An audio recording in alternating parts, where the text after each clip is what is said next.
Hello there my friends and welcome back to Ultimate Minecraft, episode number 6. In the last episode, number 5, we built this lovely grand library. It's grown on me. I think I like the awkward amethyst blocks as a roof. Yeah, I have also in between episodes brought our librarian in here. I've not done anything more with him, given that I don't have any emeralds yet. In today's episode though, we could rectify that. However, I think there is a subject far more important to address, and of course the sun is setting. What could possibly be more important than getting trading active fully? I hear you all asking. Well, it's actually quite simple. My lighting sources and availability thereof is quite limited. Lanterns are very expensive and are good in some instances. However, 1.17 has brought a new lighting source for us, candles. And not only are there many places in our library that I would like to use candles, such as on most of these desks, everywhere where there is currently a torch, I want to put a cluster of candles in place. But also, up here in my home, I do have a desk, and I think instead of a lantern over there, some candles would look lovely over here. So the goal for today is to set up some honeycomb farms, and for that we need bees. But how do we get bees, and how do we farm honeycomb? The first method is to run off into a random direction and look for these little fluttering guys behind those trees. However, I do see the nest already before I can actually see the bees. This is, in fact, a bee's nest, and there should be a handful of bees. There you are. Hello, sir. Around. I think I saw a second one that was fluttering around a bit further back this way. I don't actually know if that bee is from the same nest or if it has its own nest, but we'll see. Here's another bee. Hello, is that the same bee? No, there are two bees. Excellent. They're probably both from this nest. But the sun is still pretty high. It's busy going down. The easiest way to ensure that these bees are in fact in their nest when you collect it is to wait for the sun to go down. The sun is setting, and this, I think, is the last bee to be returning to its nest. I don't see the other ones, so we're gonna go ahead and assume that they are both in here. Now, when collecting a bee's nest, it is very, very important to use a tool that has silk touch. It can be any tool, shovel, axe, or pickaxe, but it must have silk touch. Should the opposite be done, in which a tool that does not have silk touch on it be utilized, such as maybe this Fortune 3 axe, it will break and the bees will exit very angry and they will attack you. They will not like you and you will be in trouble and you'll have to run. And to top it off, not only do the bees get mad at you, you also don't get the nest. It gets destroyed in the process. So, after what felt like an hour and a half, I didn't exactly time it, I have one bee nest, and you can see it says 2 tags, which means there are 2 bees inside of it. I would like to have at least 3 of these. Now, I could breed these bees and get them into bee hives, which are the artificial ones that I make myself, or we could try a bit of a different technique. So, the alternative I have in mind, I know works. I'm not certain how well it works, but we're gonna give it a try in any case. Temporarily, I'm gonna turn this space in the middle of my village in the making into a bit of a tree farm. I'm going to plant a whole bunch of birch saplings and oak saplings, and we're gonna make use of a Minecraft mechanic. So, shall I place a row of saplings like such, and 2 blocks away from it, or 1 block away from it, we place a row of flowers right next to it. If these trees end up growing with a flower next to them 1 block away, within 1 block of them, there is a percentile chance of a bee nest generating on one of these trees. I don't know how common this is, how frequent it is going to be, but I'm going to do this, plant this, and collect a whole bunch of wood in the process. I'm going to be proactive, and I will report back to you guys once I have a handful of these nests. Obviously, thanks to my skeleton farm, I'm going to be making use of bone meal, which is going to make this process a whole lot easier. Nope, none on the first tree. A perfect example scenario of what I've been going through for the last half an hour. The birch side, I do get a bee's nest. I get a bee's nest about every second batch of trees I grow, which is pretty good statistically. The oak side though, I haven't gotten a single bee nest from the oak side. And the oak side is honestly a lot more annoying because of the fact that the trees can grow on average lower and much taller, which is a pain to chop down. Birch is just easier and more convenient. So, should you wish to do this yourselves, definitely go for birch trees, not oak. I think all of the bees were back in their nest at that point. I don't see any of them flying around. Yeah. Excellent. So that was actually a fourth bee nest. A third one from this process and the first bee nest that we acquired. So we have 4 to build some bee farms with. But I gotta get rid of some trees first. I think we're ready to start building something for ourselves. In this chest is everything you will need to make a working honeycomb farm, aside from the shears, which I will add later, and for a item elevator so that the item collection system or the chests are not underneath the farm, but they might be next to it. In this chest I have gathered some blocks that I think will work nicely to build with, to decorate with, and yes, we are introducing another stark color. We now have the amethyst blocks behind us. Today we are introducing warped wood. I need to do some planning and some layout real quick, and then I'll bring you back to build a farm. So this is what I have so far. Just some basic footprints, and I did have to do this because the farm is a certain size and needs some space, and I needed to know where I'm gonna take the resources and put them into some chests, and yeah, so this is it. This is what I have in mind. I have a very small, quaint little home, and I think I'm going to emphasize that size even more by not giving it a tall roof. This one I think will have a very low pitched roof, and I might make use of these slabs for it instead of making use of stairs. So that one has a 45-degree roof. This one might have a lower one, half that. And this is where I'm going to be building the farm, and that I picture it appearing to be a grain silo of some sort for the windmill. It's not going to be big. I don't think I'm going to need more than 2 double chests for honeycomb, especially since I'm only making use of 4 nests, but this is where it's going to be. That also means that I can collect it quite easily without having to come in and wandering around and fidgeting and finding things all the time. It's what's in my head at the moment. It might still change. So let's grab some resources and let's build a farm. So the first thing that we need to do is place in our nests. Now these guys, I'm thinking it doesn't really matter. We can put them facing forward because their texture actually differs. They have a front side, and it's only in the front side that you can see the honey building up. Hello. Oh, that was a mistake.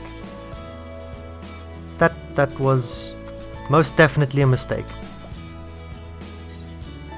Okay, I guess I'm waiting for night so my bees can go back. Okay, mistakes made, lessons learned. There's actually... Oh, it despawned. Excellent. There's a zombie. Anyway, we'll build everything else before we build in the beehives, the nests. So we're going to want to place 4 dispensers, not droppers, very important, because dispensers can use items, droppers just throw them out. Over there. Temporarily, let's put these guys back, because on top of them we need observers. 4. 1 per. I don't think it's necessary to do that, but it's probably more accurate to do this. You want each nest to be able to trigger the dispensers instead of just say 1 or 2 of them triggering the dispensers. We're gonna need some building blocks, which I forgot, and I think for simplicity's sake we're just going to stick to using stone bricks, and we do need to place them like so, and like so I believe is all we need. I think we can place them like that as well, and then we'll test it real quick. I very briefly designed this farm in a creative world, but we'll just see what happens if I do. Yep, that does in fact work. And if we test that and say yep, oh dear, oh dear, oh dear, we broke it. Well, that was interesting and good to know. Okay, so that does in fact work, which is excellent. That's what we needed to do. So now if we were to place one of those bee nests here and it were to reach a state of being full of honey, the observers would detect that state change and would trigger the dispensers, which would have shears in them and would shear the nests. Following that, we do need to make this space escape proof. We do not want our bees to escape this, sad to say, prison of theirs, but it is unfortunately so. And in my design I'm going to place 2 rows of flowers, gives more bees an opportunity to pollinate at the same time. I wanted to use black glass. Okay, black glass acquired, and I'm thinking we're gonna go just all the way around these, like so, and then we need to place glass like so. Excellent.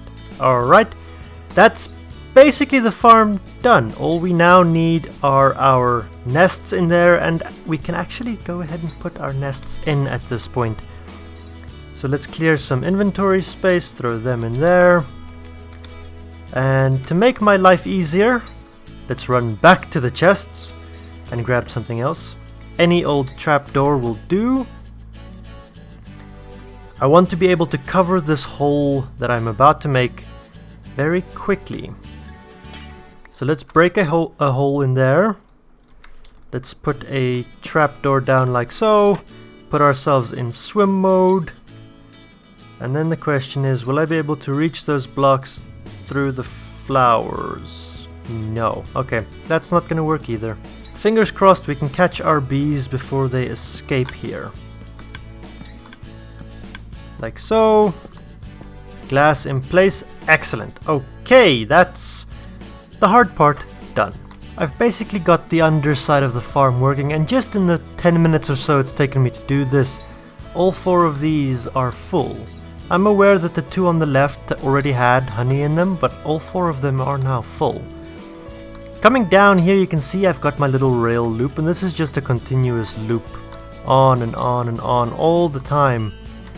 And I actually think, just in case, I'm going to remove that block.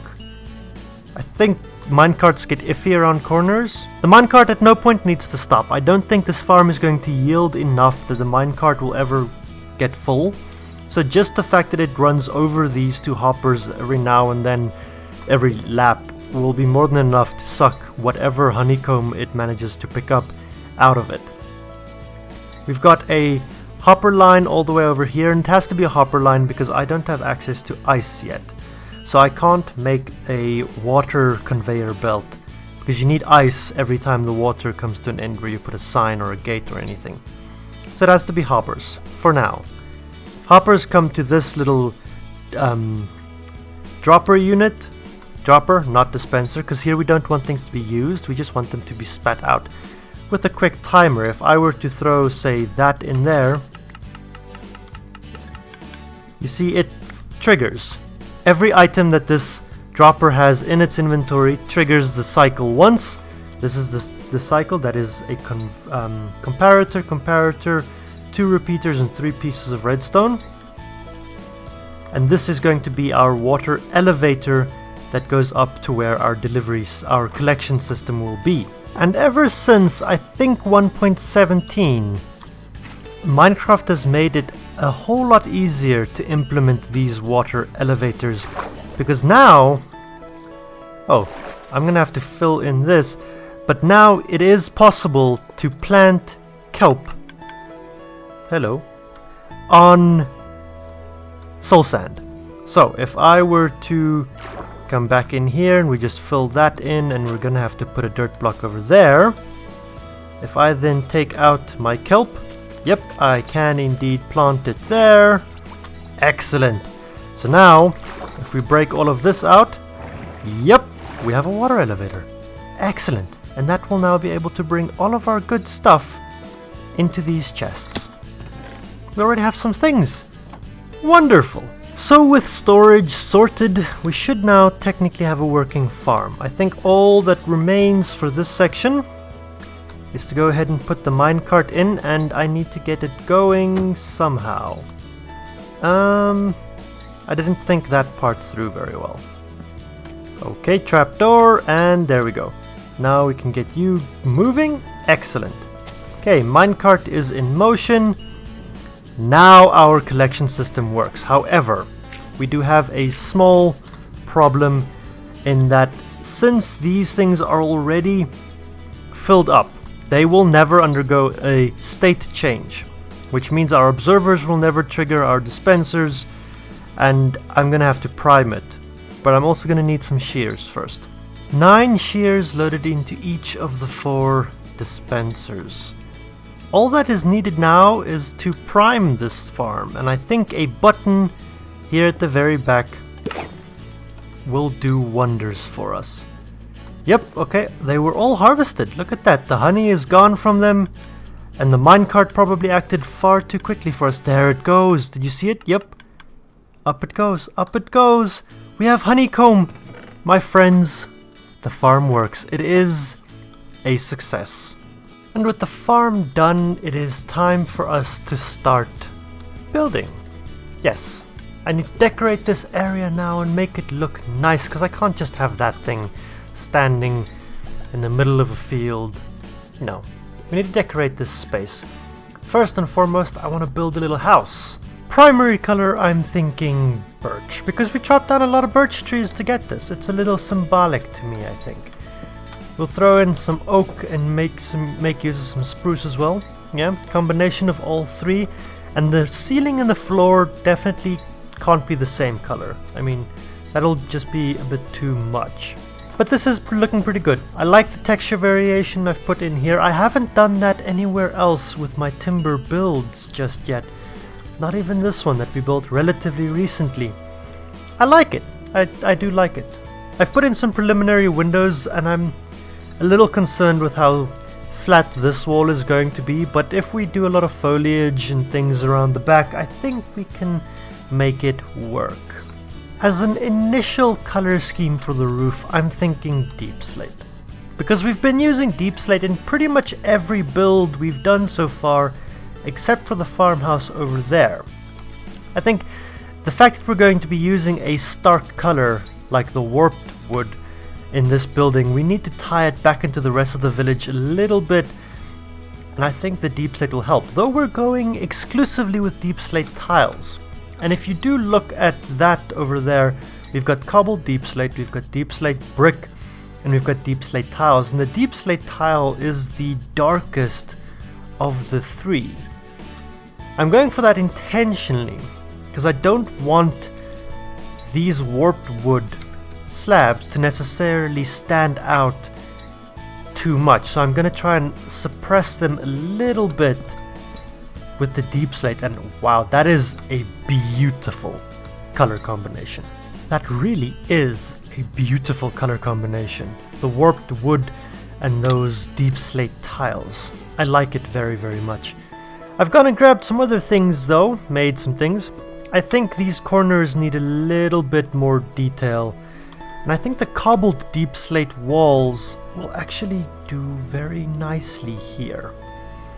We just add a little bit of something there, and the same way we added corner support in our blacksmith's house, I think we can do that here as well, and use some oak trap doors just to widen those out and to add some structural support in all of my corners.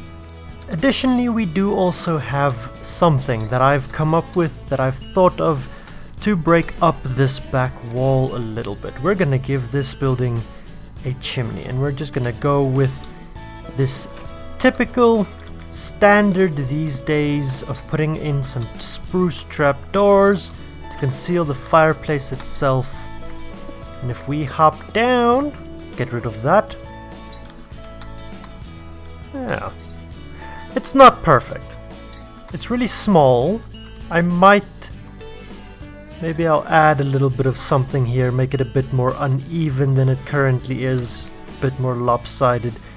And I definitely think that we can come in and we can get rid of some of these, and we can add some stairs into their place. Just like so, to give the whole wall a bit more texture, make it feel like it's a little run down, partially broken perhaps. Yeah, that already makes it look a whole lot better. I like that quite a bit actually. That is significantly better. I like that much more. We can move on now to the interior of this building, which is in dire need of something. We've got the little fireplace, and I've just put a oak trapdoor there because it kind of looks like it has some plates if you use your imagination. We're playing a game made from cubes. We need to use our imagination, my friends. Always. But now I get to show you this little trick, and I think... What is above my head? A staircase. Nope, not like that. This is not gonna be very easy to do. Hey, okay, that did work. There we go. See the looms? We have some empty shelves over there, and this I think makes a pretty dandy little kitchenette. Over here we're gonna put in the bedroom, and I think our bee person gets a blue bed. In hindsight, my friends, I think a yellow bed would probably be better, but I've made a blue one, so this person gets a blue bed. And I think... yeah, let's throw the bed down over there. And then we're gonna go ahead and give this person a closet. Actually, no. Let's throw the bed down over there, next to the window. And we're gonna put a closet on this wall right here. To do that, we need to place two doors. We're gonna have to get rid of the torch. Yeah, alright. We have a bit of a closet. In here, we place two chests, so that it is a functional closet, which is, to me, very important. And then we come in and we place two stairs like that, so that from this angle it is solid. And above, we go ahead and we insert two trapdoors to close it off. Perfect. However, the bedroom does need to be separate from the rest of the house to a degree, I feel. And I think it's a pretty easy trick, not that way, we need it to point this way, to use trapdoors as a very small screening wall. And I don't really know, this is not going to be easy to do. No, I need to be up a block, unless I can do this while jumping, probably not, but I can do that. I just need to use my brain for once in my life. Like so. And I think even if we were to do one there, I can still squeeze through there. Yeah! This is a lightweight kind of paper or fabric screen that is collapsible in my mind. And then we have a little bedroom. Perfect! I love it. It is incredible. I need to stop stepping. It is nighttime. I need to use this bedroom. Okay, there is not much or any room in here for decoration. at all. Like there's no space on a wall for me to put anything. What I could potentially do is, since we'll never really see the top unless we open it, but I probably won't, is maybe if I grab a pot. And then the question is quite simple. Can I place a pot on there? I can. Perfect. Excellent. That is incredible news, because then we have a little bit of color. And I think I might actually still put that trapdoor over there. Yeah. I like that. That's excellent. We have a quaint little bedroom for our person. Door. Lock me out of my own little home. I like that. I like that very much. Last thing I think is a table. This person needs somewhere to sit. And just because there isn't really any other room in here, we're gonna go ahead and give this person a little table to sit there, and here he or she will be able to look out into what will become the garden space. I've got a bit of a fence built up around the place already, and we're just going with the same kind of stone built up fence, starting to weather all over. And I might come in and add some walls here and there to make it seem a bit more run down, maybe even some stairs in some places. But I really like this style of wall, and it allows me to encompass all of this redstone here at the back into it without it looking too strange or out of place, really. And I'm stuck. Which I really like and appreciate. Let's just fill that in so I can't fall in there again. But I do want to decorate the actual farm itself a bit more than it currently is. And I'm thinking in my head that this farm needs a roof over it. Our bees need a safe place, a bit of a sanctuary, somewhere where they can just come and hide away. And that's what this is going to be. And that already looks a whole lot better. That's kind of cute, I think. On the outside though, I've got some things planned as well. This is a bee farm after all, and I think we need some beehives on the outside. These are the ones that you can make with the honeycomb, but I'm not going to put any bees in them because bees have a tendency of just flying away and disappearing off into who knows where. So we're not going to have bees in them, because they probably wouldn't stick around very long. A final little finishing touch, I think, for this exterior is that this beekeeper of ours will need some utensils, some tools to his or her disposal, and I think we can make a quick little wheelbarrow right here. Yes, it's a little in the way. There we go. But we can still move around it, and this is a tight, cramped space overall. We can just go ahead and add some lighting to the area now. Make sure that this space is, for the most part, spawn-proof and hospitable. Friendly, you know? That's my last lantern. My friends, this is a stunning little exterior. I love it. So much color. I never use this much color. We have one more thing to do, and I want to finish up this silo, but I want to show you this. In about 40 minutes that I've been busy with this project, that's how much honeycomb we've gotten from 4 bees' nests. Only 4. That's insane, my friends. I only want to make candles with this stuff. I don't want to build with honeycomb blocks. I just want candles. That's a lot of candles. It takes 1 piece of honeycomb to make a candle. That's incredible. Anyway, I need to go ahead and build this thing now. Before I reveal to you all what my silo looks like, I did a little bit of exploring in between episodes, some adventuring out there into the wilds, the untamed earth of Minecraft, and I found some things. I found some moss. It's the most important block I think that I could find in an adventure, and I would like to implement some of the features that come with moss in today's episode. Moss has one big drawback to it though, and it is for that drawback that we are down in my mines. Because if you take one moss block, you are able to reproduce it indefinitely. But if I bone meal this moss block, it actually replaces all of the stone blocks around it. And that's why we're doing this down in the mines, because I don't want to replace the blocks above ground necessarily. I do in some places, but I would like to do so strategically. But yes, from this we do get these things, these moss carpets, which are fabulous additions to the game. I just have no idea where I'm going to use them, but these are what I really want. These, and I think, yep, I can just break them with my hand. Azalea bushes, and I would actually like a number of them. You even get them in the flowering variant, which is absolutely gorgeous. I love the addition of this. Flowering leaves, here we come. But why is it then that I need these azalea bushes? Well, it's because these, as they are absolutely stunning little additions to the game. They make decorating so much nicer, and I love them. But also, I would like to start planting some trees in this general area. Oh, by the way, this is what this has turned out.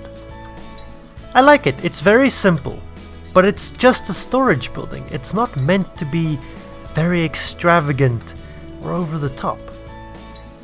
I like it very much. But it is around here that I would like to come and plant some of these. And if you bone meal this, and you can bone meal either the flowering azalea or the regular azalea,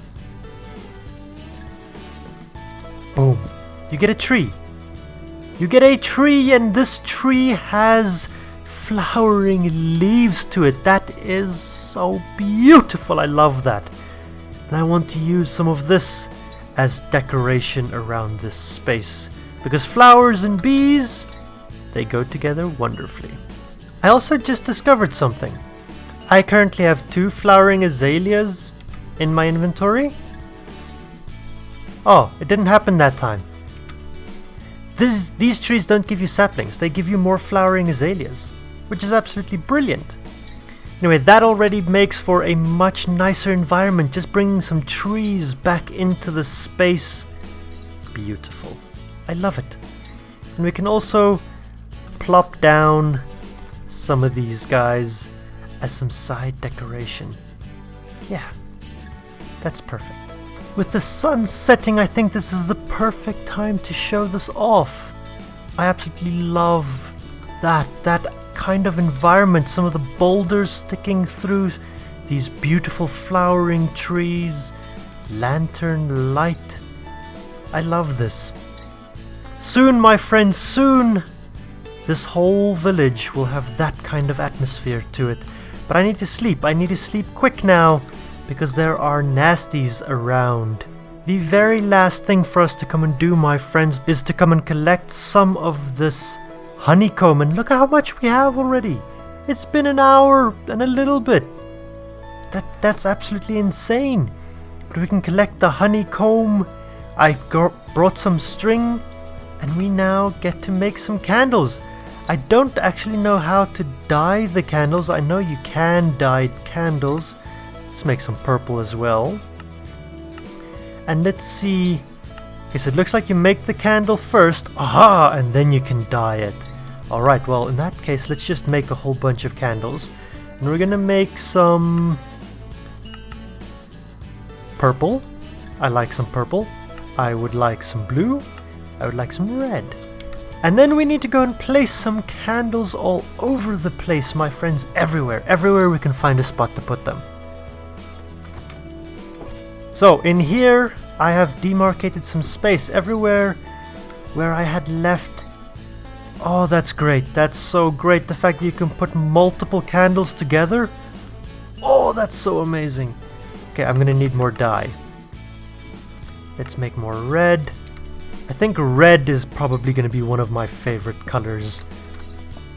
And the library, I think at the very least... Oh, you can put 4 of them together. The library definitely needs a lot of candles in it. And with a flint and steel in hand, we can light it. Oh, I love that sound. Ever since 1.16, Mojang developers have been putting so much effort into the sounds that Minecraft makes. That's stunning. movement, atmosphere, particles. I love the candles. Lastly, we get to light some candles in our bedroom. I absolutely love the way the color hue changes. Like it's kind of pink at the top and then it goes purple. The purple so far I think is my favorite candle just because of that color variation.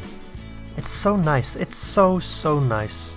That, my friends, I think is probably going to do it for today's episode. It's not been a very big episode, I will admit. Though, getting those nests took quite a while. That took some time, but it's a tiny build. It's a lovely build. It's beautiful. I love it. And it gives us something so spectacular. The ability to make candles. One of the best blocks 1.17 brought. And I feel like I've said that a lot about a lot of the different things that 1.17 has introduced to the game. Case in point, I'm pretty sure I've said it about the azalea trees. But my friends, I think we're done. I think we are done, and you know how this works. If you have enjoyed this episode, please do me a massive favor. Hit that like button, subscribe if you haven't done so already, and most importantly, leave me a comment down below. Tell me exactly what you thought, my friends. Otherwise, until next time, have an absolutely brilliant one, my friends.